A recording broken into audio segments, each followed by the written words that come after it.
Não é drama, não é chamar a atenção, nem é falta de Deus, muito menos frescura.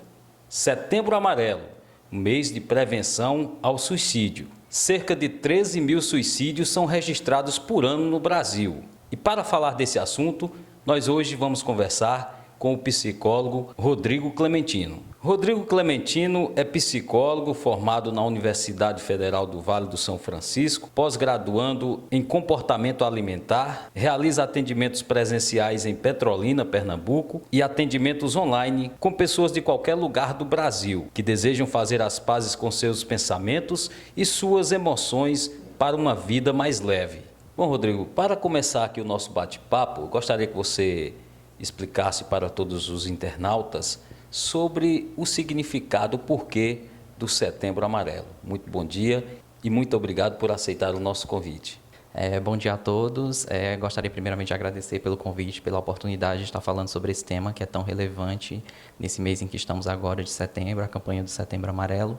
E, bom, o Setembro Amarelo foi uma campanha que está em voga no Brasil desde 2014, inspirado pelo movimento internacional chamado Movimento da Fita Amarela, que ganhou forças depois de um acontecimento em 1994, em que um jovem norte-americano, cheio de vida, que inspirava realmente uma pessoa que estava bem, que estava tranquila, que estava caminhando com a sua vida, fazendo planos, que foi encontrada no seu carro, com 17 anos, o jovem falecido em decorrência de um suicídio.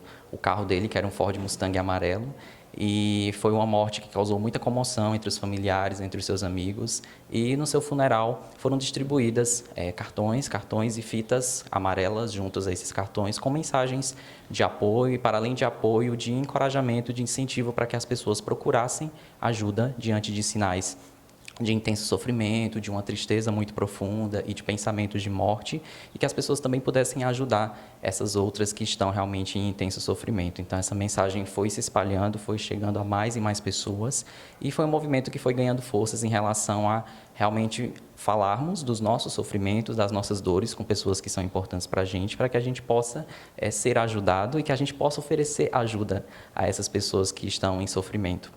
E aí, em setembro, no dia 10, foi instituído o Dia Mundial de Prevenção ao Suicídio e foi estendido essa data para que essa conscientização sobre o suicídio não acontecesse apenas no dia 10 de setembro, mas durante todo o mês de setembro. E desde 2014, o Setembro Amarelo foi instituído aqui no Brasil como um mês, uma campanha de prevenção do suicídio e de preservação da vida. A gente tende a procurar uma causa única para o suicídio, um evento, algo que tenha provocado o ato dessa pessoa de finalizar a vida. Mas é interessante a gente pontuar, reconhecer que o suicídio ele é um evento, ele é um fenômeno que a gente chama de multicausal. Tem muitas causas que influenciam para um pensamento suicida e para uma própria consumação de um ato suicida. Existe muito essa ideia de que foi por conta de um fim de um relacionamento, por conta da perda de um emprego, por conta do falecimento de alguém muito próximo, muito querido. Esses eventos são o que a gente chama de evento desencadeante. É aquele que popularmente a gente pode chamar de gatilho ou então a gota d'água. Mas ele sozinho não é o causador do suicídio. Até porque se a gente for parar para pensar, se esse único evento fosse o causador de um suicídio, muitas pessoas que perdessem um emprego, perdessem um relacionamento, perdessem alguém muito querido, recorreriam ao suicídio, atentariam contra a própria vida.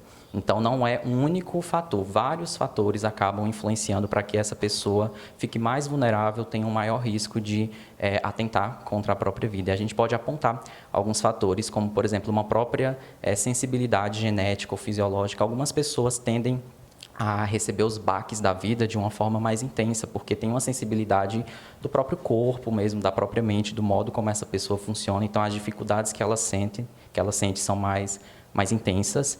A gente pode pensar também a própria convivência no ambiente familiar. Então, famílias complicadas, com relações que são turbulentas. E quando a gente pensa em família complicada ou turbulenta, vem aquela ideia de que famílias caóticas, em que as dinâmicas são muito bagunçadas, que são as únicas famílias com problemas, digamos assim, mas famílias muito bonitinhas, muito perfeitinhas, em que as pessoas não sofrem, que parece que tudo é bonito, tudo é perfeito, que tudo é jogado para debaixo do tapete. Isso também é um problema, porque podem ser ambientes familiares em que a pessoa não pode expressar o que ela sente, o que ela pensa, e ela não tem a dor dela reconhecida, tudo tem que estar bem a todo momento. Então, esse sofrimento vai sendo engolido, a pessoa não consegue um espaço para processar isso e a longo prazo ela pode acabar chegando a comportamentos de risco, inclusive comportamentos suicidas. A gente pode pensar também em transtornos mentais, então, transtornos depressivos, transtorno bipolar, abuso de substâncias como álcool e outras drogas, transtorno bipolar. Transtornos mentais estão muito associados a ideações suicidas e a cometimento de suicídio. Claro que nem todo mundo que tem um transtorno mental vai cometer suicídio ou pensar em suicídio, e nem todo mundo que tenta um suicídio ou comete um suicídio tem um transtorno mental, mas são coisas bem próximas que tendem a acontecer de forma junta.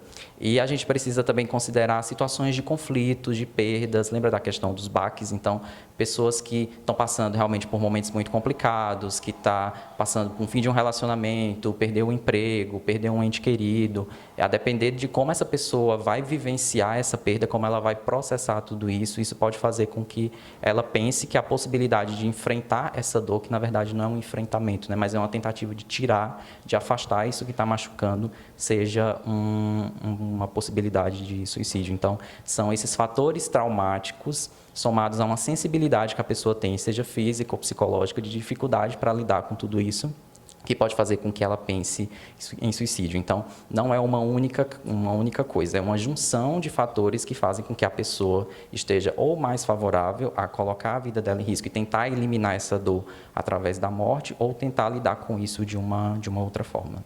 Rodrigo, para finalizar aqui o nosso bate-papo, gostaríamos de saber quais são os sinais de alerta, né, para as pessoas que estão com esse problema e o que fazer, como ajudar essas pessoas. Bom, os principais sinais de alerta que a gente pode reconhecer, o primeiro deles são mudanças de humor, mudanças de comportamento marcantes. Então, aquela pessoa que é mais tímida, que é mais reservada, mais quietinha, ficou mais extrovertida, ficou mais ativa. Então, uma mudança muito brusca é um sinal de alerta, assim como o cenário oposto. Então, alguém que era mais extrovertido, mais animado, começa a ficar mais recluso, mais tímido, mais fechado. Uma pessoa que começou a ter comportamentos mais agressivos também. Então, mudanças de humor que são notáveis é algo para se ficar de alerta.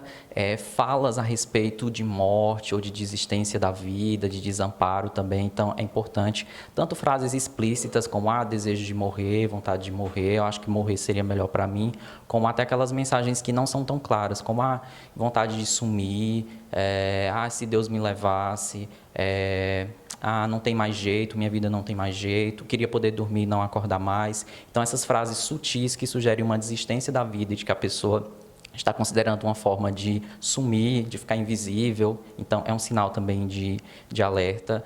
Frases como: a minha vida não tem mais sentido, eu não consigo sair dessa situação. Frases que sinalizam que a pessoa não consegue enxergar uma saída para os problemas que ela está visualizando na vida dela. Mudanças no padrão de sono, então a pessoa começa a dormir muito, ou então ela começa a ter dificuldades para dormir. Mudanças bruscas também no padrão da alimentação dela, uma pessoa que passa a comer muito, passa a comer mais, ou então ela deixa de comer, passa uma grande quantidade de tempo sem comer. Outro sinal que a gente precisa ficar atento é um abandono dessa pessoa em relação a atividades que eram importantes. Então, é uma pessoa que deixa de brincar com os filhos, que deixa de fazer algumas atividades no trabalho, para de estudar, que deixa de fazer coisas que são rotineiras, e também atividades, inclusive, prazerosas, como sair com os amigos, falar com os familiares, ouvir música, jogar videogame. A pessoa vai deixando de ter contato com coisas que são prazerosas para ela. Outro sinal de risco: a pessoa começa a ficar cada vez mais isolada, não interagir com os amigos, com os familiares. Comportamentos de despedida também a gente precisa estar atento. Então, uma pessoa que quer quitar todas as dívidas de uma forma muito rápida, é uma pessoa que quer visitar os familiares, todos os familiares em um curto período de tempo, que parece que está frequentando alguns lugares para se despedir, então é importante a gente notar e realmente não desconsiderar qualquer tipo de sinal ou de indício de que aquela pessoa está querendo dar um fim na vida dela. São sinais de alerta, a gente não pode ignorar, não pode achar que é bobagem, não pode desafiar, não pode acreditar que essa pessoa está falando que vai morrer ou que a vida dela não tem mais jeito, que ela está querendo sumir, que isso vai ser verdade. Então, a gente precisa considerar, até que os estudos mostram que 90% dos casos de suicídio são evitáveis, a gente pode evitar, e 2/3 das pessoas, ou seja, a cada 3 pessoas que chegam a tentar suicídio, 2 deram sinais cerca de uma semana antes de que elas não estavam bem, que elas estavam, inclusive, dando sinais de socorro, pedindo ajuda para que a gente pudesse notar. Só que muitos sinais são sutis, são essas falas, eu queria ficar invisível, eu queria sumir, eu sou um peso na vida de vocês, eu acho que vocês ficariam melhor sem mim, e a gente precisa estar atento a isso. Então, para isso, a gente consegue realmente dar esse suporte, fazer com que a pessoa procure ajuda e... Primeiro, também acho que é interessante a gente pontuar quando a gente pode procurar ajuda se nós identificamos que esses pensamentos suicidas, essas emoções que estão muito difíceis de lidar, o que a gente pode fazer. Então, se você reconhece que está vindo muito para você pensamentos de morte, de que sua vida não tem mais sentido, que os seus problemas não têm mais solução, que você está num beco sem saída, que nada parece que vai dar certo para você e que a morte tem aparecido como uma solução, procure um suporte profissional, procure alguém da sua confiança, primeiramente. Pode ser um amigo, um familiar, alguém que você sinta que não vai julgar a sua dor, que vai te entender e que vai te ajudar a procurar. Se você não tiver essa pessoa, você já pode buscar um psicólogo, um psiquiatra, um profissional que seja referência em saúde mental para te dar esse suporte. E aí a gente pode encontrar psicólogo e psiquiatra, inclusive na rede pública, no SUS, então, numa UBS, né, que é a Unidade Básica de Saúde, ou postinho de saúde, como a gente costuma conhecer, o CAPS, que é um centro de atenção psicossocial, e não, gente, CAPS não é espaço para doido, é espaço para pessoas que estão em sofrimento emocional e que precisam desse suporte. Um suporte medicamentoso, com acompanhamento do psiquiatra, também um suporte psicológico, com um psicólogo que vai ajudar a pessoa a vislumbrar outras soluções para o problema que não seja a morte. E a gente, enquanto sabendo dessas informações, a gente pode passar elas para outras pessoas e identificando quem pode estar em risco de suicídio e fazendo com que essa pessoa reconheça que há uma saída, que a morte não é a solução, que ao recorrer à morte ela vai estar perdendo outras coisas que são importantes para ela, a convivência com os amigos, com os familiares, com coisas que ela gosta de fazer. Então, você identificando que alguém está com esses pensamentos de morte, com essas falas de despedida, de que a vida dos familiares vai ser melhor sem essa pessoa, primeiramente é importante escutar, e é escutar mesmo, assim, de coração aberto, de mente aberta, por mais que você não concorde com o que aquela pessoa vai dizer, por mais que pareça bobagem o sofrimento daquela pessoa, poxa, foi só um fim de um relacionamento, tem outras pessoas por aí, poxa, tem emprego e a pessoa pode, enfim, encontrar uma outra função, mas para ela é muito difícil, é uma dor que é muito legítima, muito válida, então a gente tem que ir de coração aberto e entender que a dor é daquela pessoa, a gente não sente, para ela é difícil, então, tá ali junto, ouvir sem julgar, e ajudar aquela pessoa a entender que existem outras saídas, e uma saída é justamente fazer com que ela, junto com você pode, olha, eu não consigo te ajudar sozinha, não consigo te ajudar sozinho, então vamos procurar um psicólogo, vamos procurar um psiquiatra, vamos, enfim, fazer com que você descubra uma outra forma de lidar com essa dor, tem como você sair dessa sem precisar colocar a sua vida em risco, eu estou aqui contigo, eu vou com você. E eu sei que, assim, pode ser um pouco assustador falar sobre suicídio, falar sobre morte, mas a gente precisa falar sobre isso. Se a gente fica colocando embaixo do tapete, esse problema não vai ser solucionado, vai sempre ficando por debaixo, vai ficando por debaixo e vai fazendo parecer que realmente a morte é uma solução. E não é. Então, é estar junto, é ouvir, é mais ouvir do que falar, do que dar conselho, do que dar resposta pronta. Vai procurar Deus, vai procurar a igreja. Não, gente, a gente não pode dar essas soluções prontas, até porque pode parecer que o sofrimento daquela pessoa é bobagem. Do tipo, isso é fraqueza, porque, poxa, nossa, tem muito isso. Não, sua vida é tão boa, você tem casa, você tem isso, você tem aquilo. Gente, naquele momento, isso pode fazer com que a pessoa se sinta ainda pior, porque ela pensa, poxa, eu não sou nem grata por tudo isso que eu estou tendo, e aí a gente acaba adicionando mais sofrimento a essa pessoa. Então, não vamos julgar, dizer que é falta de Deus, que é falta do que fazer, que aquela pessoa está precisando lavar uma louça, qualquer outra coisa nesse sentido. Se você acredita que um conforto espiritual ou religioso vai funcionar, que você faça um convite de uma forma gentil, tipo, olha, eu vou na igreja esse domingo, você gostaria de ir comigo para ouvir uma palavra, por exemplo? Ou então você gostaria de sair para a gente conversar? É bem diferente de vá procurar Deus. Então, até a forma como a gente fala também, a gente precisa pensar. Se essa pessoa tiver num risco real de suicídio, assim, de que ela pode colocar a vida dela em risco, é importante estar junto dessa pessoa, não deixar ela sozinha e afastar meios letais que ela possa realmente consumar esse suicídio. Então, objetos pontiagudos, facas, tesouras, deixar essa pessoa longe, cordas, veneno, medicamentos. Se essa pessoa toma um medicamento, encontre uma forma de fazer com que ela tome os medicamentos, mas você, por exemplo, oferecendo esse medicamento, não deixe que ela tenha acesso, porque a pessoa pode cometer um suicídio através de medicamentos. Então, é importante estar junto, oferecer apoio, oferecer suporte e lembrar a pessoa cotidianamente que existe uma saída para o problema dela, que ela pode encontrar outras vias para sair dessa situação e encontrar uma vida mais leve, uma vida que vale a pena ser vivida sem precisar colocar a vida dela em risco. Então, é muito mais a gente estar com esse coração aberto para fazer com que a pessoa reconheça que dá para sair dessa, mas que ela sozinha não vai conseguir fazer isso, que não é a família sozinha que vai conseguir também, porque o suicídio, muitas vezes, ele está associado a um quadro de um transtorno mental e precisa de um suporte, de um psiquiatra, de um psicólogo, que inclusive podem ser encontrados na rede pública de saúde. Então, é falar e procurar ajuda. Essa é a forma que a gente pode fazer com que o suicídio deixe de ser um tabu e seja um tema considerado relevante, que a gente possa falar para justamente evitar novas vítimas e parar de dar respostas prontas, achar que é falta de Deus no coração, que é só fazer isso ou fazer aquilo. Não, que a gente saia desse lugar de julgadores da dor do outro e que a gente possa muito mais acolher para ajudar essa pessoa a sair dessa.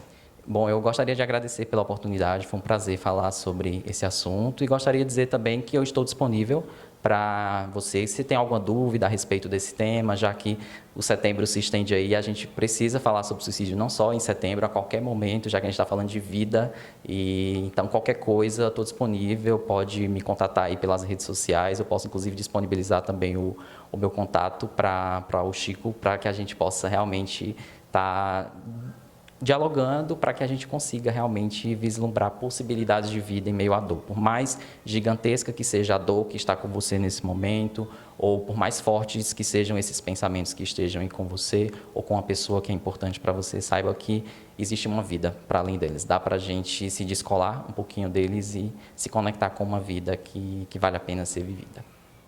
Bom, esse foi o nosso bate-papo de hoje aqui com o psicólogo Rodrigo Clementino. Quero agradecer, Rodrigo, a sua presença mais uma vez, né, um assunto muito importante, né, que nós abordamos hoje, né, nesse mês de prevenção ao suicídio. Muito obrigado a todos. Chico Pedrosa, para o portal Pedrosa News.